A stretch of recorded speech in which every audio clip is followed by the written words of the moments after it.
ప్రభునామమునకు స్తోత్రములు. క్రీస్తునందు ప్రియమైన దేవుని బిడలారా, మరొకసారి మనమంతా ఈ రీతిగా కలుసుకోవడానికి ప్రభు మనకు సహాయం చేశారు. అందును బట్టి ఆ దేవాది దేవునికి మనం స్తోత్రాలు చెబుతూ ఈ సమయంలో ఒక వాక్య భాగాన్ని మనం ధ్యానం చేద్దాం. అపోస్తలుడైనటువంటి పౌలు గారు తెస్సలోనికి రాసిన మొదటి పత్రిక భాగంలో 5వ అధ్యాయం 9వ వచనాన్ని చదువుకుందాం.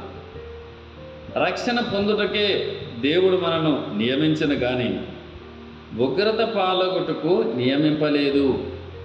దేవుని బిడలారా, ప్రభువైన క్రీస్తు వారు ఈ లోకములో మన కొరకు జన్మించింది ఎందుకు తెలిసిన? మనలను పాపము నుండి రక్షించటానికి. రక్షకుడుగా ఈ లోకములో జన్మించుట.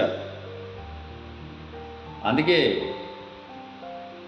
గాబ్రియేలు దూత గొర్రెల కాపరులతో చెప్తూ, దావీదు పట్టణమందు నేడు రక్షకుడు మీ కొరకు జన్మించాడు అని.